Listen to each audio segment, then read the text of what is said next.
Right now, somewhere on Earth, a baby is being born. Statistically, there's a real chance that baby is one of the last humans who will ever exist. That sounds impossible. It isn't. It's called the Doomsday Argument, and physicist Brandon Carter first proposed it in 1983. He wasn't trying to be dramatic, he was doing math. Here's the idea. Imagine every human who has ever lived and ever will live lined up in one long row, from the very first person to the very last. You have no idea where in that row you stand, so take a guess. Statistically, you are almost certainly not among the first humans born or the last. You're probably somewhere in the middle of the whole timeline of our species. But if you're roughly in the middle, that means most of humanity's story has already been written. Sit with that for a second. Not most of your story, most of everyone's story. Every war, every invention, every person who will ever fall in love, already mostly behind us. Statistician John Leslie took Carter's math further and estimated the odds using something called Bayesian reasoning, which just means updating a guess as new evidence comes in. Think of it like this. If you pull a numbered ticket out of a bag and it says 47, you'd guess the bag probably doesn't hold 1,000,000 tickets. It probably holds somewhere closer to 100. Leslie applied that same logic to your position in human history, and his conclusion was unsettling. The very fact that around 100 billion humans have already been born makes it statistically less likely that trillions more are coming. Why does that matter to you specifically? Because your entire sense of the future assumes there will be one. Every plan, every worry about retirement, every hope for your grandchildren rests on an invisible assumption that the timeline keeps going quietly forever.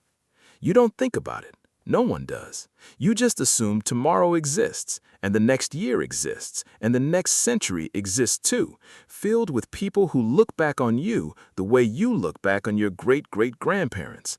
But what if that assumption is the strange part? Astrophysicist Sir Martin Rees pushed this even further in his work on existential risk. He didn't point to asteroids or supervolcanoes or ancient extinction events. He pointed to us. Rees warned that humanity's own technology, from nuclear weapons to unchecked artificial intelligence, may have shortened our expected run more than any natural disaster ever could.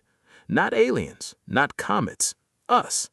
For nearly all of human history, the biggest threats to your survival came from outside you: weather, predators, disease. Now, for the first time, the biggest threat sits inside our own hands.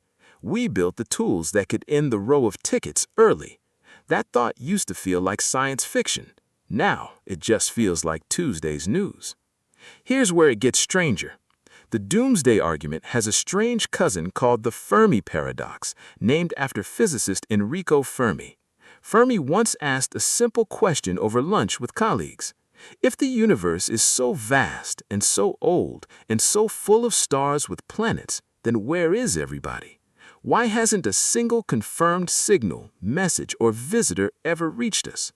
One chilling possible answer is that intelligent life doesn't last long enough to reach out. Maybe every civilization hits a wall.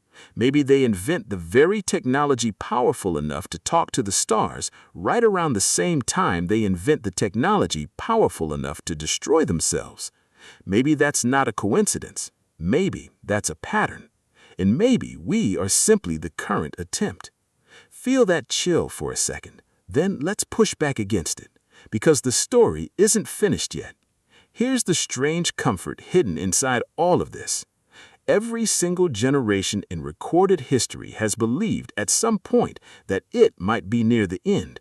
Ancient Mesopotamians wrote about floods that would wipe out mankind. Medieval Europeans were certain the plague signaled the final days. Cold War children ran drills for a nuclear war that never came. Every single one of them convinced that they were living in the last chapter. Every single one of them was wrong. Maybe you will be too. Statistics describe probability, not destiny. The Doomsday Argument tells you where you likely stand in a line, but it cannot tell you the line's actual length Because nobody, not Carter, not Leslie, not Rees, actually knows how many humans will ever exist. The math only works if the future is fixed, and the future has never once been fixed. It bends based on what people do today. So here's another way to look at the exact same numbers. Maybe you are living in the final chapters of a story that started with a single cell billions of years ago, drifting in ancient oceans, dividing quietly in the dark, with absolutely no plan to eventually build cities, write music, or send probes past the edge of the solar system. Or maybe you are living in the opening chapters of a story, so long that the humans 100,000 years from now will study your century the way you study cave paintings, fascinated by how little you understood and amazed by how much you were somehow already building. Nobody currently alive gets to know which one is true. That's the part almost nobody talks about. It isn't really a story about endings at all. It's a story about the wild uncertainty of standing exactly where you're standing at exactly this moment, holding tools powerful enough to end the story and just as powerful enough to extend it far beyond anything Carter's original ticket-in-a-bag math ever imagined. Tonight, when you tuck your own child into bed or scroll past the headline about the future, remember that baby born earlier today, somewhere on Earth, taking its first breath without any idea where it stands in the great long row of humanity. The math says that baby could be one of the last. The truth is, no one has ever known which chapter they're in, and maybe that uncertainty was never actually the scary part. Maybe it was always the point.